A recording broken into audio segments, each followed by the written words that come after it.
We were just talking about the pitch poll that Emirates Team New Zealand did yesterday, and what you can glean from the reasons why an incident like that and that particular incident happened. Yeah, well, I think I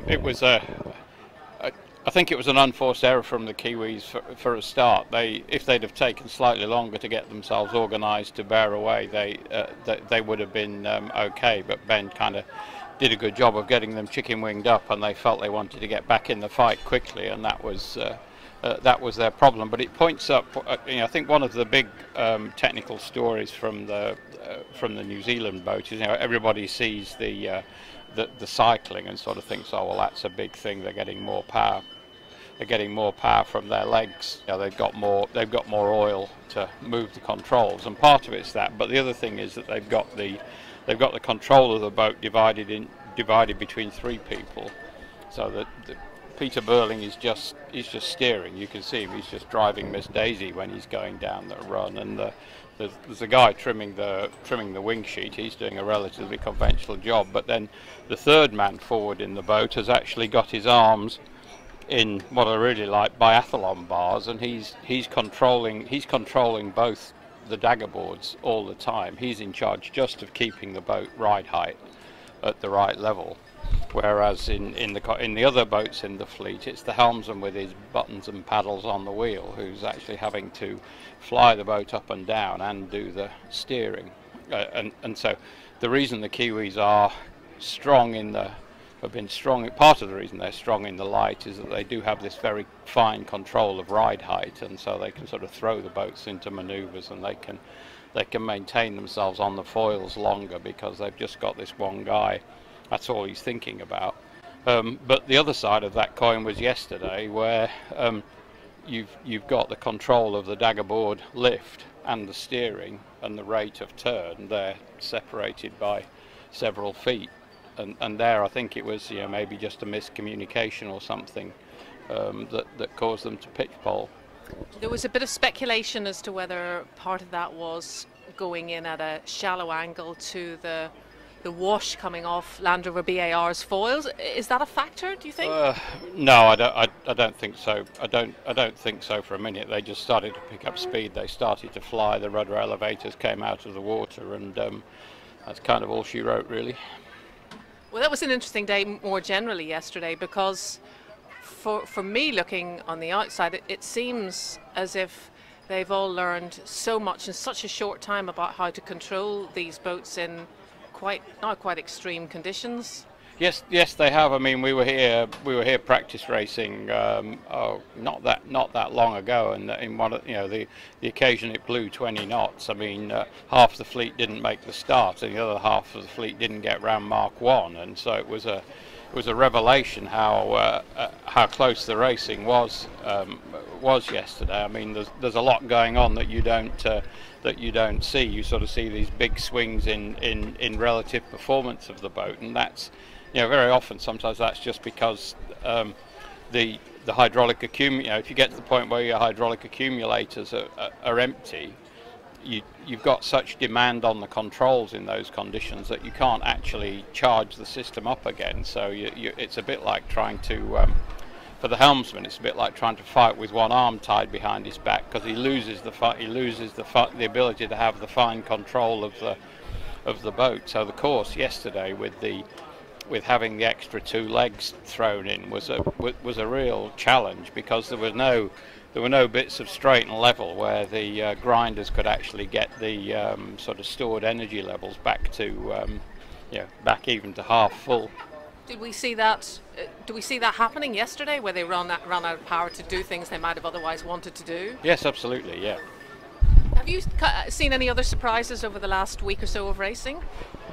Well, I think what's interesting is the sort of up and downiness of it. I mean, because before the round robin started, everybody fancied Artemis quite strongly. They sailed faultlessly and really looked terrifically strong. But yesterday they didn't seem they could find a groove. I know in the press conference Nathan was saying, they didn't have confidence in the control system. So it's hard to know. A few things change between the practice racing and actually going out into the out into the round robins, and I don't know whether the when the boats were finally scrutineered for measurement and made to comply with the rules about what you were allowed to do and what you weren't allowed to do, whether some people had systems that fell foul of the regulations and that made them have to change how they sail. So maybe they're just not sailing with the same setup as they were during practice racing. That's conceivable.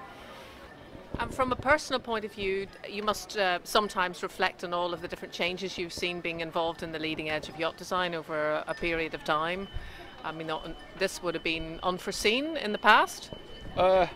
Yeah, I think it has. I think I have to say when the catamarans were first mooted, I was quite ambivalent. I didn't know whether it was going to be the Ryder Cup or Crazy Golf when it came along. But for sure, it's been nothing but a success from moving the boats moving the class into these kind of boats is fantastic, because when we're sailing in the Solent, we used to sail in the 12 meters or the version 5 boats, and people were mildly interested in what you were doing, but you just looked like everything else out in the Solent. But now when we sail in the Solent and we sail in the Great Sound here, you actually stop traffic. People let the sheets go, get their cameras out, just go, my goodness, how does that work? And that's fantastic. And the other great thing I think is that the breadth of technologies involved in actually making one of these boats work is now much wider. If you're a computer programmer or a hydraulics engineer or an electronics engineer, you're right up there with the naval architects as being absolutely fundamental to what you need to do. So in term, the 1851 Trust is there, starting to promote the STEM agenda, and these boats just play right into that. It's fantastic. It would be a much harder row to hoe if you were just saying, oh well, this is a sail and this is a mast and here's 20 tons of lead, and we're trying to find a way of getting that through the water a bit quicker. We're in quite a strange spot as far as bringing these boats into the framework of what conventional sailing is, because they do need stored power, and presently I think you've really gone back to the Kiwis are sailing with 3 guys who they can just pedal hard. And they don't, whereas and I think that's a little bit of a retrograde step, because even back in the day the grinders, yes, they were big powerful guys, but actually they knew how to sail, they knew how to peel a spinnaker, they knew what was what, whereas now these guys actually all they need to do is just pedal. You don't think that's the way everybody's going to be set up in years to come? I think it's inevitable that it will happen. I'm just saying I'm not sure it's the I think the sport still has some way to go to sort of find a way to embrace this within the ethos of what is sailing. And I think the other thing, which I be careful saying it, but there's you're racing over short courses, you're trying to do stadium racing, and I understand all that, but I think there is there's kind of a danger that you don't give enough time for the cream to rise to the top. With the take the analogy of baseball. On any given evening in America, any team can beat any team, and that's absolutely fine. People go to baseball because they like to see the upsets, etc. But the baseball regular season is 164 games long. So finally, over time, the best guys win. Whereas here, we've raced 10 races to eliminate one team. We're going to race 6 races to eliminate another 2. It's high stakes dice rolling, and I'm not quite sure it's very comfortably with me, but I'm not sure I'm supposed to say that. Well, it causes a lot of controversy, doesn't it? With people, a lot of people wondering, a lot of people comment even, is this sailing? Yeah, but I think this absolutely is sailing. The sailing is fantastic. The skill. I mean, you think back in the day where everybody said, "Oh, we're going to catamarans. The dinosaurs of dinghy sailing. They'll be left behind by the wild Frenchmen who know how to sail multi-hulls." But you look at the fleet here, and it's the best sailors are still the best sailors. So this is still absolutely sailing. I think it's just the format.